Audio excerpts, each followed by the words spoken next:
UP और बिहार के चुनाव में उत्तर प्रदेश के सीएम योगी का जादू खूब चला। अखिलेश, माया और प्रियंका को धूल चटाने के साथ ही बिहार और यूपी के उपचुनाव के सहारे भाजपा में भी अपना कद बहुत बढ़ा लिया है। लोग तो उन्हें अभी से प्रधानमंत्री मोदी का उत्तराधिकारी मान रहे हैं। आपको बताते चले कि उत्तर प्रदेश में उपचुनाव की जिम्मेदारी पूरी तरीके से योगी आदित्यनाथ के कंधे पर थी।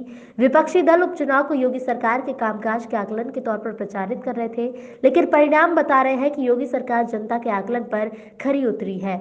बिहार विधानसभा चुनाव में प्रधानमंत्री नरेंद्र मोदी के बाद सबसे डिमांड उत्तर प्रदेश के मुख्यमंत्री योगी आदित्यनाथ की थी। यूपी की 7 सीटों पर हुए उपचुनाव में जनता ने मुख्यमंत्री योगी आदित्यनाथ के कामकाज पर मुहर लगा दी है। उपचुनाव की कमान मुख्यमंत्री योगी आदित्यनाथ ने खुद संभाल रखी थी। उन्होंने खुद प्रत्येक विधानसभा क्षेत्र में रैलियां की और जनता को प्रदेश में 3.5 सालों में जनहित में किए गए कार्यों को बताया। विपक्षी दल उपचुनाव को योगी सरकार के कामकाज को आकलन के तौर पर प्रचारित कर रहे थे, लेकिन परिणाम बता रहे हैं कि योगी सरकार जनता के आकलन पर खरी उतरी है। उपचुनाव को 2022 का सेमीफाइनल माना जा रहा था। परिणाम के अनुसार 7 में से 6 सीटों पर भारतीय जनता पार्टी ने जीत दर्ज की है। उपचुनाव के परिणाम योगी सरकार के कामकाज पर जनता की मुहर और विपक्ष की कमजोर होती पकड़ दिखा रहे हैं। विपक्ष को 2017 के बाद से हुए सभी चुनावों में मात खानी पड़ी है। सीएम योगी के आगे अखिलेश, माया और प्रियंका की एक नहीं चली।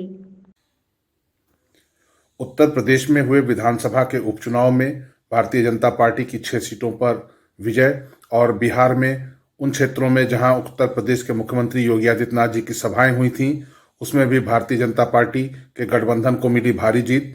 निश्चित रूप से 2017 में उत्तर प्रदेश में जब योगी आदित्यनाथ जी के नेतृत्व की भाजपा सरकार बनी तो वर्षों से कानून ध्वस्त कानून व्यवस्था, आर्थिक रूप से बदहाल उत्तर प्रदेश को जिस प्रकार से सुधारने का काम योगी आदित्यनाथ जी ने किया, जिस प्रकार से संगठित अपराधियों के खिलाफ बिना भेदभाव के सख्त कार्रवाई की, एनआरसी या सीए जैसे मुद्दों पर जिस प्रकार से राष्ट्र विरोधी ताकतों के खिलाफ उन्होंने सख्त कार्रवाई की, और सबसे बड़ी चीज कोरोना संक्रमण काल में आपदा के अवसर पर उत्तर प्रदेश में आए हुए बाहर से 40 लाख आप्रवासी मजदूर भाई बहनों के साथ उत्तर प्रदेश के भी बेरोजगारों के लिए जिस प्रकार से रोजगार की व्यवस्था की, उनके जीवन यापन की व्यवस्था की, और उत्तर प्रदेश में जिस प्रकार से भ्रष्टाचार को खत्म करने का काम किया, निश्चित रूप से उत्तर प्रदेश के उपचुनाव और बिहार में योगी आदित्यनाथ जी की जहां सभाएं हुई वहां पर भारतीय जनता पार्टी गठबंधन की जीत का कारण योगी आदित्यनाथ जी के नेतृत्व की भाजपा सरकार की योग्यता, कर्मठता और उनकी प्रभावशाली जनशैली है।